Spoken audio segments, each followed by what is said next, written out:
대선 본투표가 이제 꼭 한 달 하고 열흘이 남았습니다. 박근혜 문재인 후보는 오늘 아침부터 격전지를 누비고 있고 안철수 후보는 양대 노총을 오전에 차례로 방문해서 지지층 확장에 나서는 모습을 보였습니다. 대선 전국을 심층 분석해보는 시간, 오늘은 최창렬 용인대 교수와 함께하겠습니다. 자, 어서 오십시오. 안녕하세요. 네. 네. 자, 새정치선언 실무팀이라고 하는 문재인 안철수 후보 캠프의 이 실무팀이 3명씩으로 구성이 돼 있던데 오늘 지금 이틀째 만나고 있어요. 뭐 구체적인 진전이 있습니까? 어떻습니까? 그래서 어제 만나고 저 연 이틀 만나는데 네. 어제는 뭐 이제 정치 혁신 그리고 새 정치에 대한 국민연대를 의제로 하자 네. 했어요. 그래서 안 후보와 문 후보와 안 후보가 만난 그 선을 크게 넘지 않았고요. 어제는 네. 원칙적인 거죠. 그리고 오늘도 아마 그 범위를 크게 벗어나지 않았을 것이라고 봅니다. 비공개가 됐기 때문에 내용을 정확히 모르겠는데. 예. 네. 자, 네. 네, 그리고 또 하나 말씀드리고 싶은 게, 뭐 다 좋은 얘기인데, 그 가치, 철학, 국민연대 이런 것들 뭐 정치라는 것이 명분이 중요하니까. 예. 좋죠.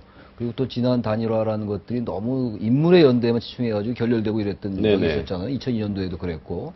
그래서 그런 식으로 양측 지지자의 이탈을 방지한다는 측면, 그리고 단일화가 왜 필요한가, 어떤 명분을 선언적으로 얘기한다는 측면에서 대단히 중요하고 좋은데, 우려스러운 것은 야당 또 야권의 입장에서 볼 때 우려스러운 것은 너무 현란하다, 너무 수사학적이다라는 것. 그래서 네. 유권자들이나 국민들이 볼 때 과연 구체적으로 무엇이 와닿을 수 있을까라는 그런 우려가 하나 들어요. 예, 구체적인 알맹이보다는 네, 너무- 미사 여구가 너무 많다. 그래서 예. 물론 새 정치를 지향하는 것은 뭐 불가피합니다. 그거 중요한 것이고 필요한 것이긴 한데 네. 너무 거기에 대한 수사가 너무 많이 보인다는 겁니다. 그래서 그것이 오히려 국민들에게 피곤감을 불러일으킬 수 있다. 이런 것들은 야권이 아마 충분히 인식해야 될 겁니다. 자, 야권 후보 단일화에서 지금 먼저 치고 나갔다고 평가되는 게 이 안철수 후보 아닙니까? 이른바 타이밍 정치, 네. 절묘한 타이밍 정치가 이번에도 과연 그 야권 단일화 협상에 주도권을 줄 수 있느냐 하는 건데 이번에도 그 약효가 먹힐 걸로 보세요? 글쎄 지금 10일 날까지 정책적인 공약을 발표한 다음에 그 이후에 단일화 논의를 하자 이랬던 거 아니겠어요.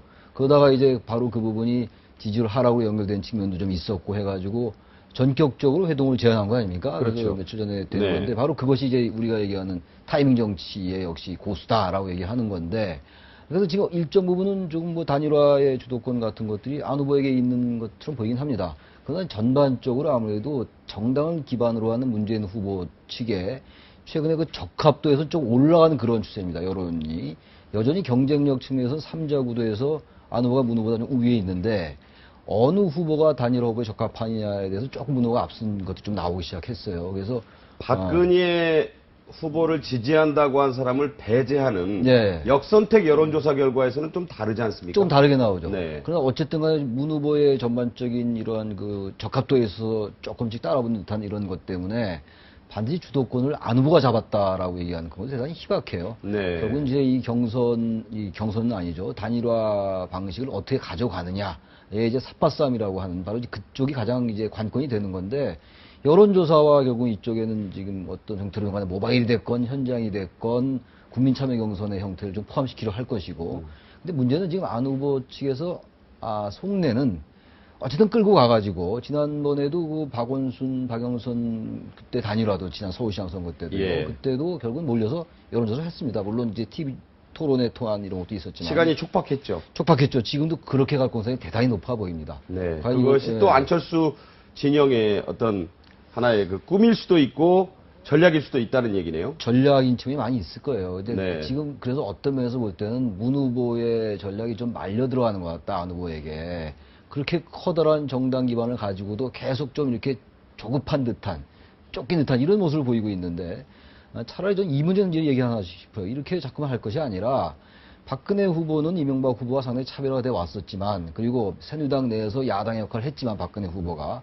그러나 하나의 집권 세력이기 때문에, 정권 교체를 해야 되겠다. 우리 정권을 심판해야 되겠다. 네. 우리 정권 심판하고 정권을 교체하기 위해서 우리 연대해야 되겠다라고 오히려 정권뿐만 하는 게 낫지 않을까. 이것이 너무 새정치, 공동선언, 가치, 철학, 국민연대로 가면은 이 문제 본질이 흐려질 수 있다는 거예요. 이 부분은 네. 야권이 상당히 조심해야 될 부분이라고 저는 생각을 합니다. 그런 점에서 이 문재인 후보, 특히 이 민주통합당 측에서 견제구를 좀 세게 날리는 것 같은데 네. 안철수가 결국은 양보한다라는 얘기가 언론에 좀 보도됐다. 이것은 의도적으로 흘린 게 아니냐. 이래서 언론 플레이 하지 마라. 네. 라면서 지금 유감을 표명을 강하게 하고 있거든요. 네. 어떤 효과를 기대했을까요? 글쎄, 어쨌든 간에 지금, 누가 양보한 그 단판 짓는, 뭐 이른바 아름다운 단일화를 해야지 시너지 효과가 있다라는 얘기들 많이 하고 있지 않습니까? 네. 그런데 지금 그런 거 언론에 흘린다, 안 흘린다, 이런 어떤 미시적인 이런 데 집착할 상황이 아닌 거죠. 지금 양쪽 안 후보나 문 후보나 다 지금. 그게 중요한 게 아니라, 현재 어떤 식으로 국민에게 그 동의를, 그리고 진정성을 보여주느냐, 이게 가장 중요한 건데, 지금 그 문 후보, 안 후보 측에서 그런 것들은 굉장히 전략적으로 잘못 가져가는 것 같아요. 네. 뭔가 중요한 것은 지금 정권 교체해야 된다. 그 다음에 지금 우리가 이런 새 정치를 하기 위해서 이 둘이 연합해야 된다. 이런 것들 당위성을 알려줘야 되는데 너무 외곽에 빙빙 도는 것 같은 느낌이 든다는 겁니다. 이 단일화와 관련해서 사람들의 관심이 가장 집중되는 게 이제 시기는 이미 못 박았으니까 네. 방식, 과정의 문제가 아니겠습니까? 네. 여기에서 지금 나오는 게 순수 여론조사 플러스 알파, 국민 경선, 모바일 경선, 지금 말씀하신 대로요. 네. 여러 가지 희망사항들이 있는데 조율이 잘 안 되니까 네. 제3의 길, 제3의 방식 얘기가 나옵니다. 이게 물론 민주당 측에서 한 얘기인데 뭘 의미하는 걸까요? 결국 어느 하나 쪽으로 가져가기는 어려울 겁니다. 여론조사로 2002년도에도 했고, 작년도 서울시장 보궐선거 때도 했습니다만, 어쨌든 그 여야의 어느 쪽을 지지하느냐의 여부를 떠나서 여론조사로 그런 것을 한다는 것은 대한민국의 정치적 후진성을 보여주는 것이기 때문에 네. 이대로는 안 된다. 당위적으로 안 되고, 그리고 또 하나는 현재 야권이 유리하기 위한 정치 공학적인 관점에서 봐도 여론조사로서는 한계가 있을 것 같다. 그래서 제3의 이제 길이 모색이 되는 건데, 네. 결국 이제 여론조사 플러스 어떤 다른 형태, TV 토론 같은 것을 보고 배심원단을 구성하든지, 이런 그 사람들의 여론이 들어간다든지, 그리고 일정 부분은 또, 현장 투표를 어떤 형태로나 좀 조합을 해야 될 겁니다. 그래야지 또 이 정치라는 것이 주고받는 게 있어야 될 텐데, 모든 걸 안 후보 측에 유리하게만 할 수 없는 거 아니겠습니까? 여론조사에 기댄다는 것은 좀 문제가 있다. 전 그렇게 뭔가 생각하고. 가미돼야지만 그렇죠. 흥행성도 높아진다. 높고 또 흥행성뿐만이 아니라 본선 경쟁력도 높아질 수 있다라고 네. 보는 거죠. 지금 뭐 이제 신당 얘기와 함께 국민연대라는 이제 합의를 이끌어내지 않았습니까? 네. 이 국민연대란 말이 상당히 좋은 말이긴 한데 네. 형식이 뭐냐? 이게 결국 신당 얘기 아니냐? 이런 얘기들이 계속 나오고 있어요. 어떻게 구별할 수 있을까요? 신당 창당이라는 얘기는 이제 대선 이후의 얘기겠죠, 아무래도. 대선 이후에 현재 민주통합당을 이제 그 긍정적으로 개선하고 포괄적으로 개선하면서 거기에 시민사회 세력, 그다음에 이른바 개혁 세력, 진보 세력을 다 포함시키자. 이게 이제 말하자면 신당 창당이고 이것이 국민연대가 될 수 있죠. 근데 이 신당 창당이라는 것을 이제 안 후보, 문 후보 측에서는 지금 결국 민주통합당이 그쪽으로 흡수될 수 있는 상황이니까 이쪽보다는 민주통합당을 중심으로 한 어떤 연대를 가자. 이런 두 쪽의 지금 연대를 가지고 네. 아주 상당히 이해가 엇갈리고 있는 거죠. 그런데 이제 바로 그런 부분들을 새정치 공동선언에 담겠다는 얘기거든요. 그래서 이제 새정치 공동선언이라는 것은 대단히 원론 쪽이고 상징적인 의미가 있겠죠. 그래서 지금 결국 그 두 부분의 문제인데 결국 그것의 요체는 양측 지지자들을 이탈시키지 않겠다는 거고 단일화가 반드시 필요하다라는 것을 인지시키겠다는 건데 그리고 그게 지금 관건이죠. 국민연대를 어떤 형태로 가져갈 것이냐. 네. 예. 새누리당은 뭐 박근혜 대표가 일단 이것이 국민의 민생과 무관한 정치 이벤트라고 한마디 한 뒤에 뭐 중진, 뭐 소장파 가릴 것 없이 막 연일 이 단일화를 막 몰아세우고 글쎄요.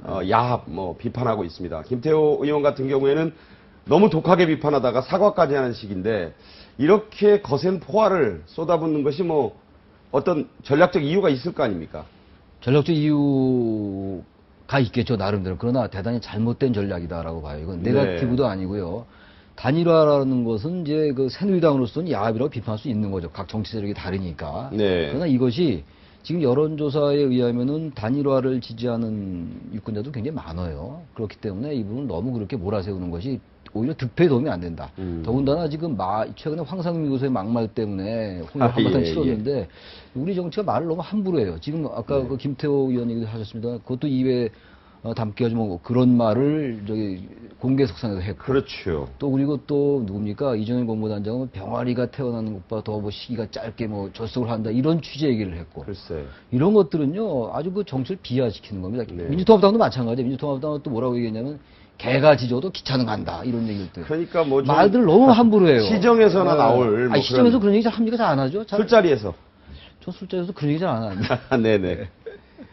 그렇습니다. 그래서 그건 정말 여야 막론하고 정치를 그야말로 후퇴시키고 정치를 정말 희화화시키고 정치를 폄하시키는 그런 것들입니다. 정말 여야가 이건 대선이 끝난다고 대한민국 어떻게 갑니까? 네. 누가 되더라도 뭐 그렇게 크게 변하겠어요? 근데 이런 것들은 정말 조심해야 되는 것이고, 단일화에 대해서는 아주 잘못된 태도입니다. 그건 아주 그렇게 하면 안 된다? 안 된다. 절대로 예. 안 된다고 봅니다. 예. 자, 박근혜 후보는 이 여성 대통령론, 그 다음에 국민행복 투어라는 이름의 민생 투어, 뭐 이런 전략, 또 독도 발언도 했고요. 예. 뭔가 단일화를 돌파할 수 있는 카드의 고심을 지금 많이 하는 것 그렇죠, 같습니다. 그렇죠. 뭐가 가장 유효한 대응 카드가 그러니까 지금 될까요? 이제 박근혜 후보로서는 국민 대통화 행보도 추진해줬고요. 민생 문제도 그렇고, 이게 뭔가 어떤 선거 전략에 큰 축을 형성했던 그 정책들의 아이덴티티가 많이 사라지고 말았어요. 네. 그러니까 다시 경제 문제도 요새 다시 경기 부양 얘기가 살살 나오고 있고, 네. 또 경제 민주화와 관련해가지고는 기존 순환 출자는 좀 봐주자. 그래서 뭐 김종인 위원장과의 불화설도 또 불거지고 그렇습니다. 있고. 이런 것들이 전부 지금 단일화라는 그 블랙홀 때문에 지금 이 스탠스를 잃고 있는 것 같아요, 박근혜 후보. 네. 그 다시 원점으로 돌아가서 경제 민주화나 복지, 또 우리 사회의 잘못된 민생 문제 이런 것들에 대해서 강조해주고, 그 자기 그 국민 대통령으로 가고 이렇게 가야 되지, 너무 이 단일화 쪽을 의식하다가 보면 전략적인 정체성이 완전히 흐트러지는 거죠. 너무 의식해서 자기 베이스를 잃지 말고 이미 기본에 충실해야 된다. 지금 이미 많이 잃어가고 있는 것 같아요. 다시 네. 돌아와서 전공법으로 가는 것이 전략이라면 전략이다. 전공법에 의한 정면 돌파. 정도나 왕도는 없다. 이렇게 네, 생각합니다. 네, 알겠습니다. 네. 최창일 교수님 오늘 말씀 잘 네, 들었습니다. 고맙습니다.